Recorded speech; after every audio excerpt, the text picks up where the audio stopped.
Good morning बच्चों।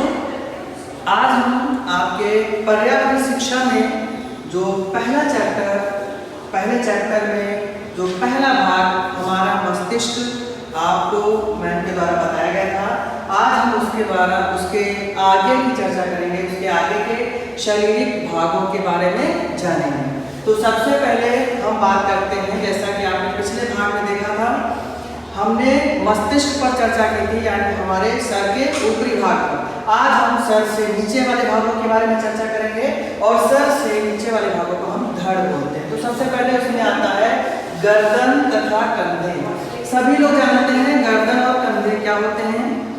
जैसे sir का निचला, जिस भाग की सहायता से हमारा सर यानी हमारा मस्तिष्क हमारे धड़ से जुड़ा होता है, उस भाग को हम क्या कहते हैं? गर्दन। गर्दन की सहायता से हम अपने सर को, अपने मस्तिष्क को दाएं बाएं, आगे पीछे मोड़ सकते हैं और जैसे हमारी इच्छा हो उस तरफ देख सकते हैं, उस तरफ घूम सकते हैं। ठीक है, तो अगर ध्यान दें तो हम अपने कंधों से वस्तुओं को धकेलते हैं, यानी अगर हमको अपने हाथों से कोई भी कार्य करना पड़े तो हम हाथों में जो ताकत लगाते हैं वह मुख्य रूप से कहां से निकलती है? हमारे कंधों से। तो प्रत्यक्ष रूप से हम अपने कंधों की सहायता से हाथों पर ताकत लगाते हैं, हाथों की सहायता से वस्तुओं को आगे पीछे धकेल देते हैं। अब हम बात करेंगे शरीर के मध्य भाग की। देखिए, ऊपरी भाग क्या था? मस्तिष्क था। जुड़ा किससे है? गर्दन की सहायता से। और मध्य भाग हमारा क्या है? धड़। शरीर का मध्य भाग कौन सा होता है? धड़ होता है। धड़ गर्दन के द्वारा हमारे मुख से जुड़ा होता है और धड़ का ऊपरी हिस्सा, यानी धड़ का जो ऊपरी हिस्सा होता है, इसे हम हिंदी में छाती कहते हैं, सीना कहते हैं और इंग्लिश में चेस्ट कहते हैं। याद रहेगा ना? तथा निचला भाग उदर कहलाता है। बेटा, उदर अगर आप नहीं समझ पा रहे हैं तो उदर हम लोग पेट को ही बोलते हैं। ठीक है, यानी जो पेट वाला एरिया होता है, पेट वाला भाग होता है, इसको हम उदर कहते हैं। तो ध्यान दीजिएगा, पेट, हमारा हृदय जिसको हम दिल बोलते हैं, जो धड़कन करता है, जो जिसमें धड़कनें होती हैं, जिसकी सहायता से हमारा रुधिर हमारे शरीर में बहता है।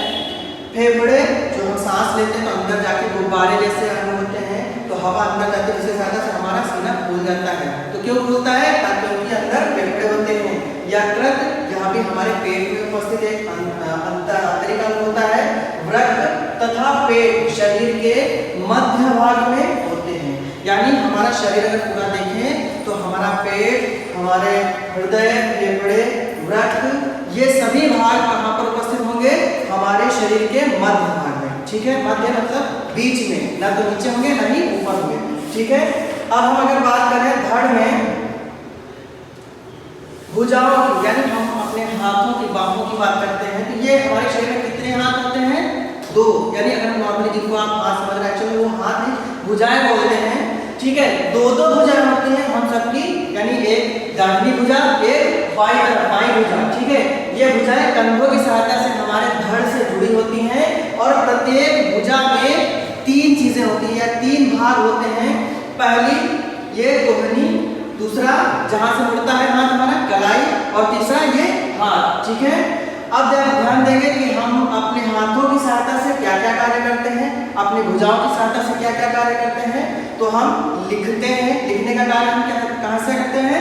हाथों से। ठीक है, उठाते हैं, किसी चीज को उठाना हुआ, फेंकना हुआ, बनाते हैं, हमको कोई चीज बनाना है, जैसे आपको अगर कोई भी स्टडी में, आपकी पढ़ाई में कोई मॉडल बनाने के लिए दिया गया तो आप कहाँ से बनाते हो? हाथों से बनाते हो। धकेलते हैं, हाथों से हम किसी भी चीज को धकेल सकते हैं और खींचते हैं। यदि हमको कोई चीज खींचनी हुई तो ज्यादातर चीजें हम हाथों से ही खींचते हैं। एक बात और ध्यान देने वाली है, अगर हम हाथ में देखें, अपनी हथेली में देखें, तो 4 उंगलियां और 1 अंगूठा होता है। ठीक है, 4 उंगलियां और 1 अंगूठा। तो हम नॉर्मली क्या बोलते हैं? सामान्य रूप से 5 उंगलियां होती है, जबकि 4 उंगलियां और 1 अंगूठा होता है। ठीक है, अब हम शरीर के निचले भाग की तरफ बात करें। देखिए, सबसे पहले आपने मस्तिष्क के बारे में बात की थी, पहला भाग था, शरीर का ऊपरी भाग था। फिर आपने धड़ के बारे में बात की, यानी मध्य भाग था। अब हम बात करते हैं शरीर के निचले भाग, यानी हमारे कमर से नीचे वाले भागों की तरफ। तो शरीर का निचला भाग क्या होता है? टांगे होती हैं। हम सबकी कितनी टांगें होती है बेटा? 2। और हर एक टांग में 3 भाग होते हैं, क्योंकि हाथों में जैसे 3 भाग थे, कोहनी, कलाई और हथेली, ठीक है। उसी तरीके से हमारे टांगों में भी 3 भाग होते हैं, 3 स्थान होते हैं। पहला जांग, ठीक है, जांग जो आपका आप चित्र में देखिए, ये वाला भाग जांग कहलाता है, ठीक है। उसके बाद जांग और उससे नीचे का भाग यहाँ पर एक ज्वाइंट की सहायता से, एक जोड़ की सहायता से जुड़े होते हैं, जिसको हम क्या बोलते हैं? घुटना। क्या बोलेंगे? घुटना। और उसके नीचे का भाग क्या कहलाएगा? पैर, जो कि आप इसमें देख सकते हैं। तो पैर जो होता है वो टांग का सबसे निचला भाग होता है। अब बेटा हम ध्यान देंगे कि टांगों का हमारे लिए क्या उपयोग होता है। टांगों से हम चलते हैं, खड़े होते हैं, अगर हमको कूदना होता है तो टांगों से कूदते हैं, दौड़ते हैं, उछलते हैं, और किसी चीज को कभी कभी जैसे आप लोग साइकिल चला रहे होते हैं, जैसे साइकिल चला रहे हैं तो उसमें जो पैडल पर हम लोग प्रेशर देते हैं, सॉरी पैडल पर जो हम बल लगाते हैं या धक्का देते हैं, वो कैसे देते हैं? हाथों से नहीं, पैरों से। और अगर हमको कहीं भी जैसे किसी ऊंची जगह पर चढ़ना है, जीने पर चढ़ना है, किसी पहाड़ी पर चढ़ना है, तो हम किसकी सहायता से चढ़ते हैं? पैरों की सहायता से। तो प्रत्यक्ष रूप से हमारे पैरों के ये कार्य हो जाते हैं। अब हम बात करेंगे हमारी ज्ञानेंद्रियां।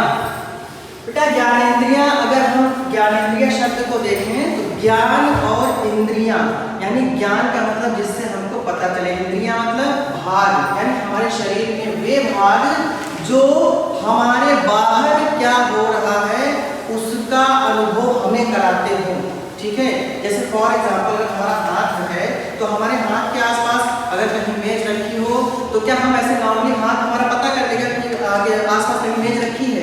नहीं पता कर सकता। इसका मतलब हमारे शरीर में कुछ ऐसे भाग होते हैं जो हमारे आसपास वातावरण में क्या हो रहा है उसको महसूस कराते हैं हमको, तो उनको हम क्या कहेंगे?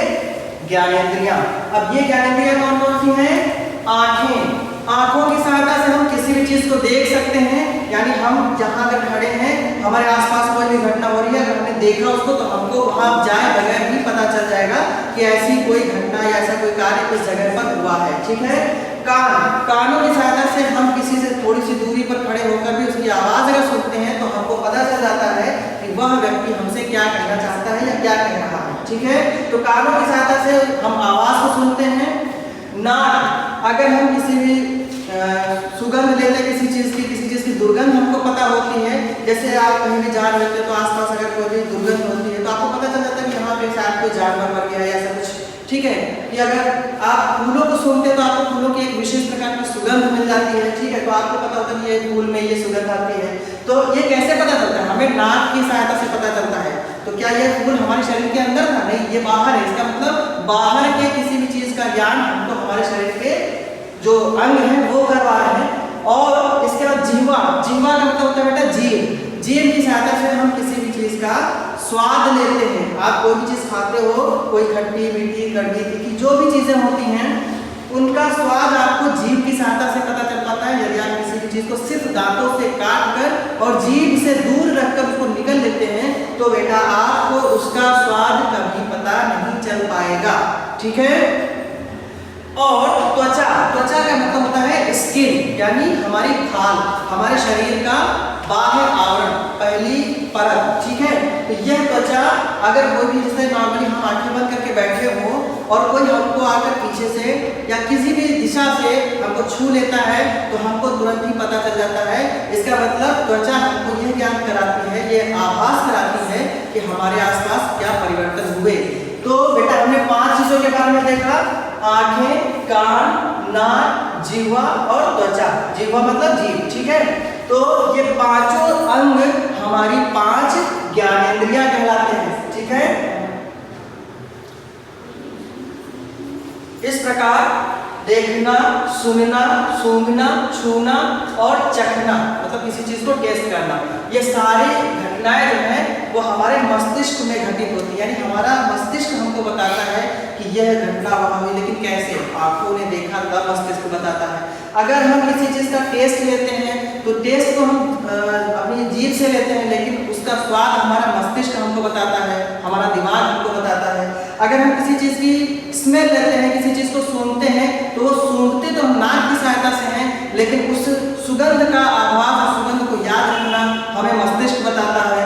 अगर हमारी त्वचा को किसी ने स्पर्श किया, किसी ने टच किया, किसी ने छुआ, तो छूता तो त्वचा को है, लेकिन उस छूने का आभास हमको हमारा मस्तिष्क कराता है। तो इस प्रकार ध्यान से देखने पर हमको पता चलता है कि कुछ अंग हमारे शरीर के ऐसे हैं जो आसपास होने वाली घटनाओं को हमें बताते हैं, और इस प्रकार से वो अंग ज्ञानेंद्रियां कहलाते हैं। तो यहाँ पर आपका ये चैप्टर, इस भाग में आप इतना ही पढ़िए, और इसके बाद यहाँ से आपका चैप्टर खत्म होता है, और आप अपनी बुक में जो एक्सरसाइज दी हुई है, जो अभ्यास दिए हुए हैं, वो पेंसिल की सहायता से फिल करके और उसका फोटो लेकर ग्रुप में शेयर करेंगे, भेजेंगे, ठीक है। और प्रॉपरली सभी लोग बुक ले लें, जिन्होंने नहीं ली है, जिन्होंने ले ली है वो चैप्टर को बार बार पढ़ेंगे, ठीक है। तो आज के लिए इतना ही, धन्यवाद।